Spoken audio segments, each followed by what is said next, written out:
León vivía con el ritmo de la tierra. A sus 45 años, el sol de Andalucía había dibujado un mapa de arrugas amables en su rostro, y había teñido su piel de un color olivo. Sus manos, ásperas y llenas de callos por el trabajo, se movían con la delicadeza de un artista al podar un rosal o al limpiar las hojas de una bugambilla. Era jardinero de alma y oficio, un hombre de pocas palabras y un romanticismo silencioso que se expresaba en los geranios que colgaba en el balcón y en el jazmín que trepaba por la pared de su pequeña casa, inundando las noches con su perfume. Su vida era sencilla, pero para él, era completa. Cada rincón de su hogar, compartido durante 20 años con su esposa Elena, era un testimonio de su amor. El patio, un desborde de vida que él mismo había cultivado, era su santuario. Allí, entre limoneros y macetas de hierbabuena, creía tenerlo todo. Elena era camarera, una mujer de risa sonora y energía vibrante, o al menos así la recordaba él. Para León, ella era el sol alrededor del cual giraba su pequeño universo. Su mayor riqueza no estaba en el banco, sino en la complicidad que sentía cada vez que sus miradas se cruzaban sobre la mesa de la cocina. Sin embargo, en los últimos meses, una sombra sutil había comenzado a deslizarse por los bordes de su paraíso. Pequeñas cosas, casi imperceptibles. Elena llegaba más tarde del trabajo, con la excusa de que el bar estaba lleno. Su risa ya no sonaba tan espontánea, y sus ojos a menudo parecían mirar a través de él, fijos en un horizonte lejano que él no podía ver. A veces, le encontraba revisando su teléfono con el ceño fruncido, apagando la pantalla rápidamente si él entraba en la habitación. ¿Todo bien, mi vida?, le preguntaba él secándose las manos de tierra en el delantal. Sí, todo bien. Solo cosas del trabajo, respondía ella, forzando una sonrisa que no le llegaba a los ojos. León, en su infinita confianza, siempre encontraba una justificación: el cansancio, el estrés de lidiar con turistas, la presión de las facturas. Se decía a sí mismo que un amor de 20 años no se tambaleaba por tonterías. Así que, en lugar de presionar, le preparaba un té, le daba un masaje en los hombros, y le hablaba de las nuevas flores que habían brotado en el jardín, intentando anclarla de nuevo a su mundo compartido. El tema de la lotería era una constante en la vida de Elena. Cada semana, señalaba las casas grandes del pueblo, los coches de lujo que pasaban zumbando. Imagínate, León. Imagínate no tener que preocuparse nunca más, suspiraba. Él solo sonreía. Su única preocupación era que a sus rosales no les faltara agua. No entendía esa sed por lo que no tenían, cuando lo que tenían era tan valioso. Una tarde, León volvió a casa después de una jornada agotadora, con el cuerpo dolorido pero el corazón tranquilo. Vació sus bolsillos sobre la mesa de la cocina. Unas pocas monedas rodaron sobre la madera. Eran las últimas que le quedaban hasta cobrar su salario. Elena lo miró, y en sus ojos vio el destello de siempre, el de su sueño semanal. Él recogió las monedas con su mano callosa y se las tendió. «Para que compres ese billete que tanto quieres», le dijo con una ternura que le brotaba del alma. «Elige nuestros números de la suerte». Le dio un beso en la frente, un gesto que había repetido miles de veces, un sello de su pacto silencioso. Los días siguientes fueron extraños. Elena estaba eléctrica, casi febril, apenas dormía. Se movía por la casa como un animal enjaulado, revisando el billete una y otra vez, guardado en el cajón de su mesita de noche como una reliquia. León lo atribuyó a la emoción, a la esperanza que él mismo le había entregado en la palma de su mano. Y entonces, el grito. Un grito de júbilo puro, animal, que sacudió los cimientos de su pequeña casa y pareció hacer temblar hasta las hojas de los geranios. León corrió hacia el salón y la encontró de rodillas, con el billete temblando en sus manos y lágrimas surcando su rostro. «¡Hemos ganado!», gritó él con el corazón a punto de estallarle en el pecho. «¡Lo habían logrado!». Pero la alegría de León se congeló en el aire. Elena levantó la vista, y en sus ojos ya no había rastro de la mujer con la que había compartido 2 décadas. Su mirada era fría, metálica, como una puerta cerrándose para siempre. «He ganado, León», dijo, y cada palabra fue un golpe seco, preciso. «Yo». No hubo un nosotros. No hubo un abrazo. Solo esa frase, suspendida en el aire cargado de sueños rotos. En menos de una semana, la transformación fue total. Él intentó hablar, razonar, recordarles quiénes eran. Pero ella ya no escuchaba. Su teléfono no paraba de sonar. Eran sus padres, sus hermanos. Se encerraba en la habitación para hablar, y León solo oía murmullos y risas ahogadas. El golpe final llegó un viernes por la tarde. Volvió a casa, cubierto de polvo y sudor, soñando con una ducha fría y la paz de su jardín. Pero la llave no giró en la cerradura, la habían cambiado. Confundido, golpeó la puerta. Nada. Entonces vio sus cosas. 2 maletas viejas y una caja de cartón con sus herramientas de jardinería, apiladas junto a la entrada como basura. A través de la ventana la vio, a Elena, a sus padres, a sus hermanos, brindaban con un champán caro, cuyas burbujas parecían una burla. Sus risas llegaban hasta él, distorsionadas por el cristal. Su cuñado, a quien él había ayudado a encontrar trabajo, se acercó a la puerta, y la abrió solo una rendija. Su rostro era una máscara de desprecio. El jardinero ya no vive aquí, le espetó, y le cerró la puerta en la cara. Mientras León permanecía allí, paralizado, escuchó el sonido que sellaría la traición para siempre. La risa cruel y estridente de su suegra, una risa que lo despojaba de 20 años de vida, de amor y de dignidad, dejándolo solo en la calle, con el olor del jazmín que él mismo había plantado. El mundo de León se desmoronó en el umbral de la que había sido su casa. El eco de la risa de su suegra era un veneno que se le metía por los oídos y le helaba la sangre. Se quedó allí, de pie, con las maletas a sus pies como lápidas de una vida enterrada. El perfume del jazmín, que antes era el aroma de su hogar, ahora olía a traición. ¿20 años? ¿Se podían borrar 20 años con el chasquido de un cerrojo y una carcajada? Los días que siguieron fueron un borrón de humillación pública. El pueblo, antes un nido de rostros amables, se convirtió en un escenario donde él era el protagonista de una tragedia ridícula. Elena no tardó en hacer alarde de su nueva fortuna. Compró la mansión más grande de la colina, una fortaleza blanca y fría que miraba con desdén al resto del pueblo. Se paseaba en un convertible rojo que rugía por las calles estrechas, un insulto motorizado a la vida sencilla que habían compartido. Vestía ropa de diseñador, con gafas de sol tan grandes que parecían ocultar la vergüenza, aunque en su rostro solo se veía arrogancia. Su familia se convirtió en su corte real. Sus hermanos que antes le pedían dinero prestado, ahora lo miraban por encima del hombro. Su cuñado, el mismo que le había cerrado la puerta en la cara, lo señalaba desde la terraza del bar del pueblo, provocando las risas de sus nuevos amigos.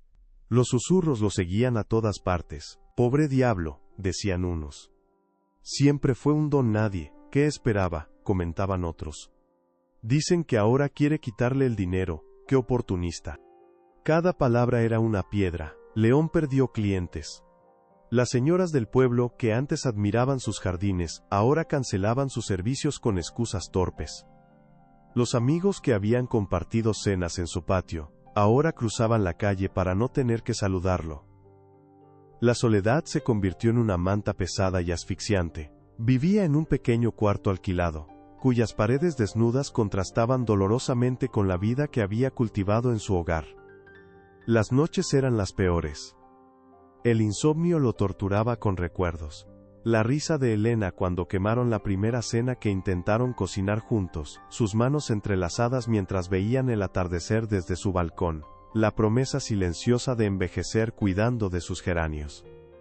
¿Había sido todo una mentira?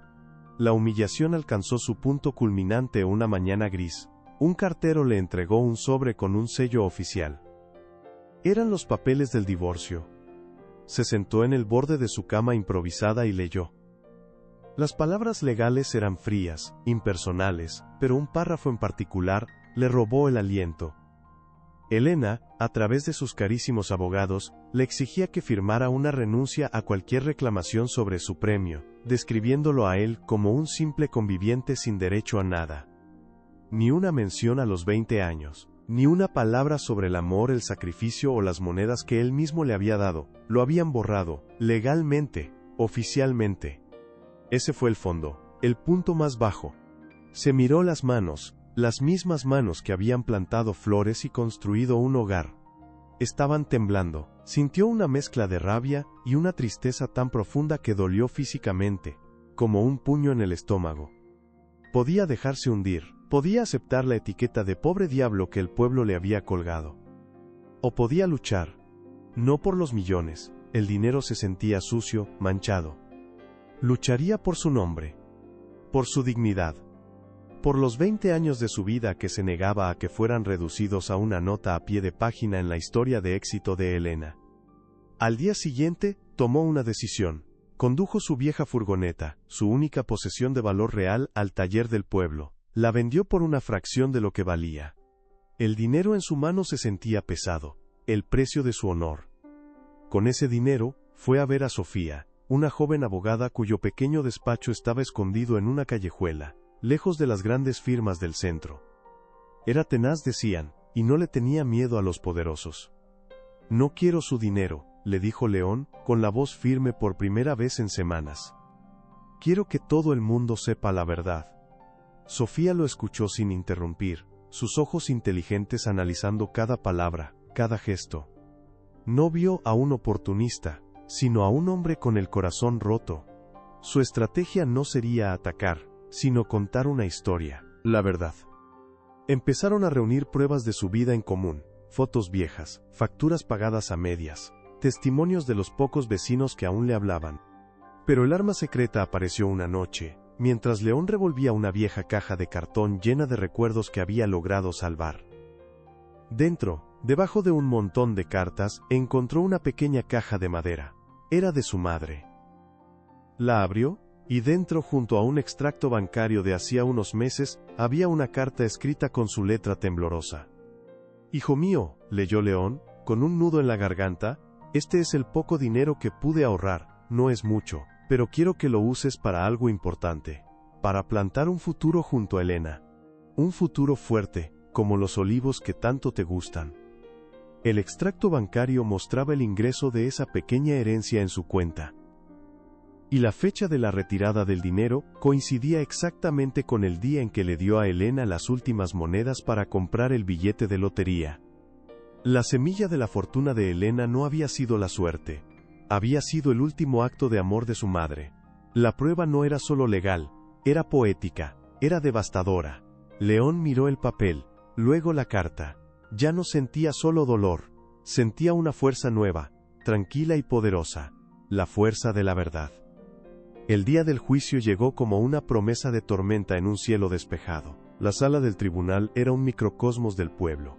De un lado, Elena y su familia, vestidos con una opulencia que gritaba, sus rostros tensos con una confianza arrogante. Del otro, León, con un traje sencillo y limpio, acompañado por Sofía. No parecía un hombre que luchaba por millones, sino un hombre que defendía un recuerdo. Los abogados de Elena, un par de tiburones de ciudad con trajes carísimos, comenzaron su ataque. Su estrategia era simple y brutal, la humillación. Pintaron a León como un hombre simple, un jardinero, sin ambiciones que ahora por despecho, intentaba aferrarse a la fortuna de una mujer que lo había superado. «Señoría, mi cliente, la señora Elena, tuvo la suerte de ganar un premio que le cambió la vida», comenzó el abogado principal, con una voz suntuosa. «Y ahora este hombre, con quien mantuvo una relación, pretende tener derecho a esa suerte». «¿Qué aportó él? Unas cuantas monedas. ¿Ese es el precio de 6 millones de euros?» Cada palabra era un latigazo. Los miembros de la familia de Elena sonreían con suficiencia. El pueblo congregado en los bancos traseros murmuraba. León permaneció inmóvil, con la mirada fija al frente, sus manos callosas descansando sobre sus rodillas. No iba a darles el gusto de verlo derrumbarse. Había llorado lo suficiente en la soledad de su cuarto. Cuando llegó el turno de Sofía, la atmósfera cambió. Se levantó sin prisa. Su presencia tranquila contrastaba con la agresividad de sus oponentes. No se dirigió directamente al dinero. Empezó a hablar de tiempo. 20 años, dijo, y su voz clara resonó en el silencio. Hablamos de 20 años de vida compartida. De desayunos en la misma cocina. De facturas pagadas a medias. De noches cuidando al otro en la enfermedad. Proyectó en una pantalla las fotos que León había guardado. Imágenes de 2 jóvenes sonriendo en una playa, de una casa a medio construir, de celebraciones de aniversario con velas sobre un pastel casero. Eran reliquias de un amor que parecía real. La defensa de Elena se mofó. Sentimentalismo barato, señoría. No tiene valor legal. El amor no tiene valor legal, concedió Sofía, girándose para mirar al juez. Pero la confianza sí, el sacrificio sí, y la verdad, definitivamente sí. Fue entonces cuando sacó el sobre. Tengo aquí 2 documentos. El primero es un extracto bancario de la cuenta del señor León. Muestra un retiro de 50 euros. La fecha coincide exactamente con el día en que se compró el billete de lotería. El abogado de Elena se levantó de un salto. Objeción, eso no prueba nada. Cualquiera puede retirar dinero. Cierto, dijo Sofía con calma. Pero es el origen de ese dinero lo que importa. Abrió el segundo documento. Era la carta de la madre de León, frágil y amarillenta. Y este, señoría, es el último deseo de una madre para su hijo. Un silencio sepulcral cayó sobre la sala. Ni siquiera los abogados de Elena se atrevieron a interrumpir. Sofía comenzó a leer, y la voz temblorosa de una anciana pareció llenar el espacio. Hijo mío, leyó Sofía, este es el poco dinero que pude ahorrar. No es mucho, pero quiero que lo uses para algo importante, para plantar un futuro junto a Elena. Un futuro fuerte, como los olivos que tanto te gustan. La sala contuvo el aliento. La máscara de arrogancia de Elena se hizo añicos. Su rostro palideció. Sus ojos desorbitados se clavaron en el papel como si fuera un fantasma. La semilla de su fortuna, la raíz de su nueva vida, no era la suerte. Era el último sacrificio de la madre del hombre, al que había traicionado y abandonado en la calle. Sofía continuó leyendo la carta hasta el final, cada palabra resonando como un veredicto. Cuando terminó, dobló el papel con cuidado. León no miraba a Elena. Miraba el retrato del juez, pero sus ojos estaban inundados. Una única lágrima silenciosa rodó por su mejilla curtida por el sol. No era una lágrima de tristeza. Era de amor, de justicia y de memoria. El juez miró a Elena, cuyo rostro era un poema de pánico y vergüenza. Luego miró a León. Y en la mirada del juez por primera vez, León no vio lástima, vio respeto. La verdad, silenciosa y digna, había florecido en el lugar más árido, y su perfume era inconfundible. El martillazo del juez sonó como un trueno. Y después, el silencio. Un silencio tan denso que se podía cortar. Por un instante, nadie se movió. Luego, como una marea lenta, los murmullos comenzaron a crecer, esta vez apuntando en una nueva dirección. Elena se quedó petrificada, su rostro una máscara de incredulidad que se resquebrajaba para revelar un pánico puro. Su madre ahogó un gemido. Sus hermanos, de repente encontraron muy interesante el patrón del suelo. La lealtad comprada con dinero, se evaporaba ante la vergüenza pública. León no sonrió, no sintió el impulso de celebrar, solo sintió como un peso inmenso, que había estado aplastando su pecho durante meses, se disolvía. Exhaló lentamente, un aire viciado de dolor y humillación. Miró a Sofía, su joven abogada, y sus ojos hablaron por él. Gracias. Ella le devolvió una pequeña sonrisa, un gesto de misión cumplida. Él no necesitaba mirar a Elena. Su historia con ella había terminado en el momento en que leyó la última palabra de la carta de su madre. La justicia no era una victoria, era un punto final. Salió del juzgado sin prisa, abriéndose paso entre la gente que ahora lo miraba con una mezcla de pena y un respeto recién descubierto. El sol de Andalucía le dio en la cara, y por primera vez en mucho tiempo, no sintió que lo quemaba, sino que lo calentaba. Ya no era el pobre diablo, era León, el jardinero, y eso era suficiente. Los meses que siguieron fueron una lección brutal para Elena sobre la diferencia entre tener dinero y ser rica. Los 6 millones que le quedaron se convirtieron en cenizas en sus manos. Su familia, que había sido su séquito de aduladores, se transformó en un nido de víboras. Las discusiones por el dinero eran diarias, venenosas. Sus hermanos le exigían más, sintiéndose con derecho a una tajada mayor de una fortuna que ahora todos sabían que era manchada. Su madre la culpaba por la humillación, por haber sido tan torpe, tan evidente en su codicia. La mansión en la colina se convirtió en su prisión de mármol. Los amigos que habían aparecido con el champán, desaparecieron con el escándalo. El pueblo, que antes la envidiaba, ahora la despreciaba. Los susurros la seguían como sombras. Ahí va la que le robó hasta el recuerdo de su suegra. Tiene millones, pero no puede comprarse un poco de decencia. Se encontró sola, deambulando por habitaciones enormes y vacías, donde el único eco era el de sus propios pasos. El convertible rojo permanecía en el garaje, un trofeo sin brillo de una victoria que sabía a derrota. Tenía todo lo que siempre había soñado, y se sentía más pobre que nunca. León, en cambio, no compró mansiones ni autos de lujo. Hizo lo único que sabía hacer: plantar. Con una parte del dinero, compró una vasta extensión de tierra a las afueras del pueblo, un terreno seco y olvidado por todos. La gente pensó que estaba loco, pero León veía más allá de la tierra agrietada, veía potencial, veía vida. Día tras día trabajó bajo el mismo sol que lo había visto humillado. Sus manos, siempre amigas de la tierra, comenzaron a obrar el milagro. Trazó senderos, cavó zanjas para el riego, plantó cientos de árboles, olivos, almendros, naranjos. Creó parterres de rosales, de lavanda, de jazmines cuyo perfume recordaba no a la traición, sino a los nuevos comienzos. No lo hizo solo. Poco a poco, los viejos amigos volvieron, los vecinos se acercaban, primero con curiosidad, luego con ofertas de ayuda, le traían agua, comida, o simplemente se sentaban a su lado al final del día. La comunidad que le había dado la espalda, ahora lo arropaba, atraída por la honestidad de su proyecto. Estaba construyendo algo más que un jardín. Estaba reconstruyendo la confianza, la suya y la de los demás. Un año después, el Jardín de la Memoria, como lo llamó en honor a su madre, abrió sus puertas. No había vallas, ni se cobraba entrada. Era un regalo para el pueblo.